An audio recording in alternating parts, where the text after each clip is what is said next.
네, 안녕하세요. 예스맨입니다. 여러분들의 구독과 좋아요로 이 채널이 유지되고 있습니다. 영상 속도는 1.5배를 추천드리는 바이고요. 이번에도 어떠한 소식이 나왔는지 같이 한번 내용을 보도록 하겠습니다.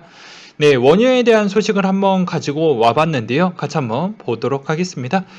회복 국면에 진입한 글로벌 경제가 원유 수요를 얼마나 이끌지 주시해 볼 필요성이 있겠다라고 이야기가 나왔는데요. 아무래도 원유 추이만 보아도 경기가 얼만큼 빠른 속도로 가고 있는지 아니면 좀 느리게 가고 있는지를 알 수 있는 가장 중요한 척도라고도 볼 수가 있겠죠. 그래서 이 내용을 보시게 되면 3개월간의 글로벌 원유 공급량이 어느 정도 예상 가능한 국면에 위치해 있다는 점, 그리고 공급 측 불확실성에 줄여드는 동시에 국제 유가가 원유 수요에 연동될 움직임 가능성이 높여주는 요인이다. IMF가 4월 경제 전망 보고서를 통해 21년도 글로벌 경제 성장률 전망치를 전년 대비 6% 정도 상향 조정한 것처럼 글로벌 경제가 부영책과 백신 보급 기반으로 강한 성장 흐름을 이어갈 것으로 보여진다라는 내용이 있었고요. 수요 우위에 시장 조성 시 2분기가 유가 업사이드에 유효하다라는 내용이 나온 게 있습니다. 5월부터 완만하게 단계적으로 증가할 오펙의 원유 공급 증가분이 시장에 얼마나 잘 소화할지 우리는 확인을 해볼 필요성이 있겠고, 경기 회복 국면에 원유 수요가 공급 증가분을 이상으로 빠르게 늘어난다면 유가가 상방 압력이 상존을 하게 될 것이고요. 현재 원유 시장에서 가장 큰 불확실성은 이란의 핵 합의 복귀에 따른 부분으로 좀 많이 갈릴 수 있다라는 내용이 담겨져 있습니다. 그래서 이 표와 그림을 한 번쯤 눈으로 보셨으면 좋겠고요. 그 다음으로 코인에 대한 소식을 전달해 드리도록 하겠습니다. 네, 업비트 자체 디지털 자산 발행 안 한다. 다단기 사기 주의해 볼 필요성이 있겠다. 이런 내용이 나온 게 있고요. 그리고 리플에 대한 소식을 스트레이트로 쭉 설명을 하고 넘어가도록 하겠습니다. 리플 CTO가 미 규제 기관들 암호화폐 분야 합의점을 찾지 못하고 있다. 뭐 어떻게 보면은 뭐 그럴 수도 있겠죠. 네. 데이비드 슈아츠가 미국 규제기관들의 제도가 중복되어 있다며 증권거래위원회, 금융범죄단속 네트워크, 상품선물거래위원회 등 기관이 디지털 자산 부분에 합의점을 찾지 못할 것으로 보인다라고 강조하기도 했습니다. 암호화폐 결제업체 코인데이트가 XRP 서비스 지원 재개가 됐는데 미국 이용자는 제외시키겠다라는 내용이 나왔어요. 그리고 리플 CTO가 NFT 전략을 연구 중이며 NFT 사이드체인의 작동이 되어야 된다. 그런 이야기를 남겼고요. 미 헤지펀드가 서드포인트 코인베이스를 통해 암호화폐를 투자하겠다라고 이야기가 나왔습니다. 코인베이스가 커스터디 램프를 입출금 지원을 했다라는 소식과 미국의 SEC 위즈덤플리의 비트코인 ETF 검토를 시작해 보겠다라고 했는데요.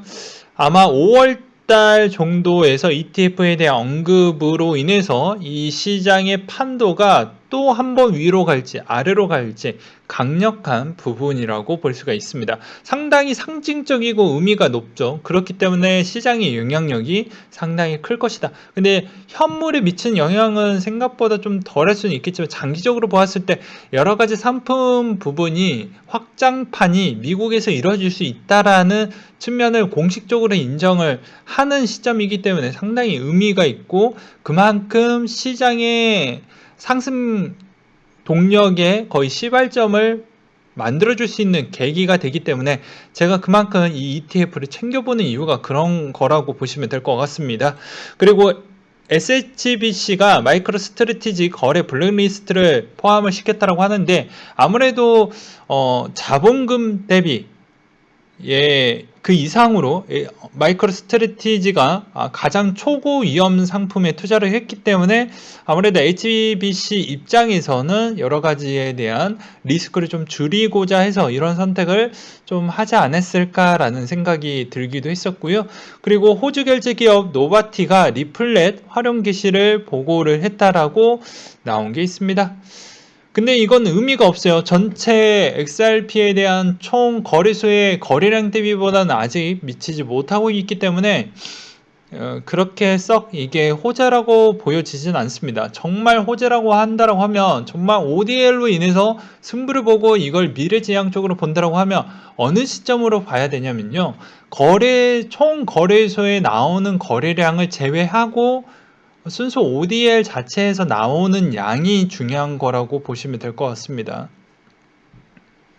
그게 진짜 의미가 있어요. 왜 그러냐면 어차피 XRP에 대한 모델링 자체가 시중 은행들, 즉 은행들을 위한 부분으로 그렇게 만들어냈기 때문에 어떻게 보면 은행이 그만큼 많이 써주는 거에 따라서 어떻게 보면 코인에 대한 가치와 연동을 시켜가지고 그만큼 그런 로드맵을 보여주었는데, 지금은 약간 쉼표를 찍고 있죠. 당연히 SEC에 대한 따른 그런 리스크를 항상 여러분들은 대응을 하셔야 된다라는 점을 좀 말씀드리고, 만약에 기존 사업에 대한 기대감을 계속 꿈꾸고 계시는 분들은 거래소 부분을 제외하고 좀 보셨으면 좋겠다라고 짧게 설명을 하고 넘어가도록 하겠고요. 매매 ETF 출시 부분인데요. 출처는 트위터 출처이고요. 그런 내용이 나온 게 있다라고 합니다. 그리고 그 다음으로 요 내용 아까 설명했으니까 넘어가고, 에이다상의 NFT 쉽게 만들기라고 해서 올라온 게 있는데요. 보게 되면 아주 간단하게 되어져 있죠. 자, 한번 여기에 접속을 꼭 하셨으면 좋겠습니다. 아까도 설명드렸다시피 요새는 스캠판이 너무 많아요. 사기를 많이 친다라는 것이죠. 그래서 주소를 꼭 기억을 해 두셨으면 좋겠고, 간단합니다. 이미지를 업로드해서 놓고 싶은 몇 가지 정보를 입력한 뒤에 에이다를 지불하고 끝입니다. 예, 끝이에요. 그 다음으로 암호화폐 결제 촉발된 페이팔, 성장 속도가 빨라질 것이다. 아무래도 스퀘어 부분에 대해서 좀 보게 되면 엄청난 속도를 보여주었기 때문에 성장 속도를 이야기를 하는 거예요. 다른 걸 의미하는 게 아니고요. 그렇기 때문에 페이팔도 그만큼 더 빠른 속도가 나올 수 있다. 그리고 페이팔에 대한 앞으로의 기능 부분에 대해서 저는 상당히 관심도가 높습니다. 그리고 2030 풀대출 풀매수 시나리오에 대해서 제가 설명을 드린다고 했죠. 그래서 한번 설명을 넘어가도록 하겠습니다.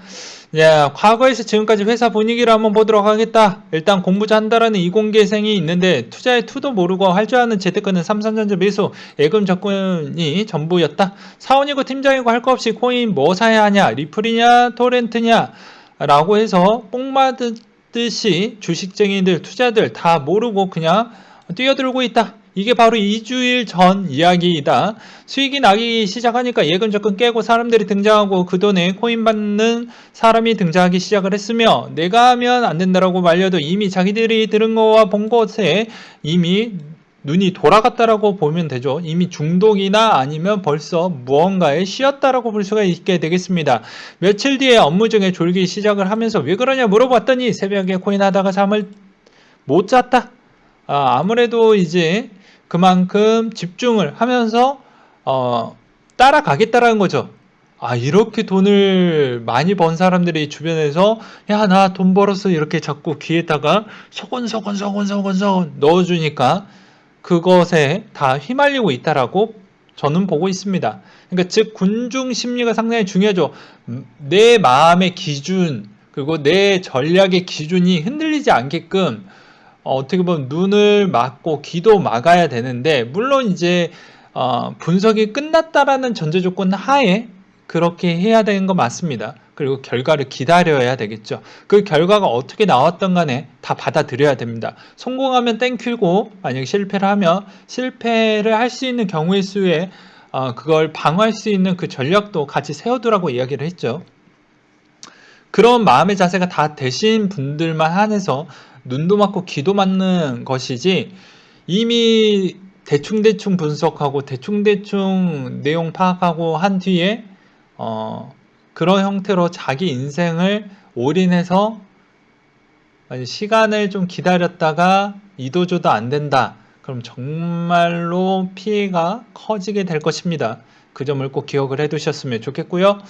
다시 한번 본론으로 넘어가서 기술 설명을 하도록 하겠습니다. 오늘 비트코인 하락이 나오고, 그러니까 이때 당시 기준이겠죠. 너도 나도 할 거 없이 물렸다. 웃긴 거는 코인 시작한 지 일주일, 2주일 되는 사람이 대부분인데 그 가격이 다 모두 회귀했다. 팀장은 힘드니까 소주 깐다라고 했다. 근데 모두 투자 단위가 100단위였고 1000만 단위는 잘 못 봤다. 아직 시장에 대한 확실성이 없는지 그런 것 같다. 그리고 현재 일주일 뒤 예상 시나리오를 한번 보도록 하겠는데, 내일 비트 5% 반등 나오고 엔간히 코인들 제자리에 찾아갈 것으로 보여진다. 이건 이분의 생각입니다. 3일 뒤에 며칠간 횡보하며 머스크가 입 한번 털어주고 다시 한번 올라갈 것 같다. 엔간히 코인들 불기둥 나오고 그 뒤에 어느 정도 환희의 상승의 초입에 시작을 한 뒤에 꺼지지 않겠냐. 그리고 일주일 뒤에 6개월 예상 시나리오는 이분의 생각입니다. 다시 한번 말씀을 드렸지만 일단 다음 주 상승 초입 맛보고 확신이 든 코인이들은 나타나기 시작을 할 것이다. 있는 돈 없는 돈 또 다 갖다 바치겠다. 그리고 코인 안 하면 멍충이 소리 듣는 시기가 도래하게 될 것이다. 코인으로 돈 버는 코인 이태사에서 트레이더가 되겠다고 하는 사람들이 주류를 잃을 것이다. 그야말로 절정의 환희를 돋을 것으로 보여진다. 그리고 6월 달에 이분의 시나리오는 국세청 퍼드와 불법 자금 법안, 김치 프리미엄 60% 도달, 리플의 정거점 터치, 인도의 비트코인 보유 금지 퍼드가 터지고 비트코인 정기 사용 문제로 미국의 정부가 나올 것이면 되게 추상적이죠. 되게 재밌습니다. 이런 내용들을 좀 볼 때마다. 근데 지금 추이를 한번 보도록 할게요. 보게 되면은 업비트 이용자 수 추이가 벌써 급상승 순위에서 좀 많이 계단 하락이 보여주었습니다. 즉 그만큼 관심도가 떨어지고 있다는 것인데 정말 어떻게 보면 코인 차트와 비슷하게 내려가고 있어요. 이렇게 내려가고 있습니다. 그러면서 또 여기에서 정말 공감했던 것 중에 하나가 알아보지 않고 공부도 1도 안 하고 개념도 안 잡고 그냥 일단 돈 대라고 하니까 박는데 일단 100단이다. 1000단위는 아직 잘 못 봤다라고 해요. 근데 제 주변에서도 다 하긴 하지만 1000단위까지 하시는 분들은 엄청 많은데 새롭게 진짜 순수 코인이 진짜 코인에 대해서 진짜 이번에 처음 들었던 분들이 시작했던 자본금을 보게 되면 100단위부터 시작을 하더라고요. 그 이유를 물어봤더니 아직 잘 모르겠다. 그래서 좀 조심해야 되지 않겠냐 라는 형태가 좀 있더라고요. 그래서 2030에 대한 분위기는 아마 제가 보기에는 여기서 또 분위기가 한 번 더 올라가게 되면 다시 한번 돈이 몰리게 되는 그런 형태라고 볼 수가 있게 되겠고요. 그리고 이번 하락장은 4월 중순부터 시작이야 라고 해가지고 올려주셨던 분이 있었는데요. 보게 되면은 자, 요 내용입니다. 중국 벤으로부터 박상기의 난, 그리고 가장 유명한 비트코인 SV의 난까지 겪어오면서 비트코인 시세가 알트코인 시세 전체에 영향을 많이 주는 거 보면 비트코인 정보 항상 찾아보게 된다. 지금부터 딱 말해주겠다. 코인베이스 상장하면 떡상하고 신고점 찍을 것 같지? 알만한 사람들은 알겠지만 이미 호재로 반영된 코인 가격에 영향을 안 줄 것으로 보여진다. 현재 테더에서 50조가량 발행되었는데 이게 NIH의 달러랑 1대1 백업이 되는지 확인받아야 하는 시점이 5월 중순이 될 것 같다. 그렇게 되면 당연히 백업이 되었다라고 했던 측에 대한 검증이 들어가게 될 것이고, 만약에 이 검증 자체가 그 금액이 어느 정도 맞지 않았을 경우에는 아무래도 문제가 될 것 같다. 그런 내용이겠죠. 그 뒤에 이것을 맞추려면 최소 한 달 전부터 흐트러 놓은 테더나 비트코인 투자자 마트들을 어느 정도 다시 회수를 해야 되기 때문에 그만큼 다시 한번 하락이 있을 것 같다라는 이야기가 있는 것 같고요. 그리고 USDC, BUSD 같은 거 옮겨가면 되지 않냐라는데 테더가 몸체가 제일 큰데 그거 터지면 다른 애들도 시들시들 비트코인 가격이 힘을 못 실어줄 것이다. 그리고 하락 시작하면 색다른 펀드들이 같이 나올 것이고 지옥장이 연달아 나오게 될 것이다. 그리고 10월경에 만투콕스 피해자들이 비트코인 지급 시기이기 때문에 이것에 따른 또 분위기도 좀 볼 필요성이 있겠다. 마지막으로 사진 첨부하는데 테더가 각자 자기 다른 지갑에 뿌려놓는 회수하는 사진인데 이것만 봐도 테더가 테더 발행으로 장난친다는 것은 느낄 수 있을 것이다.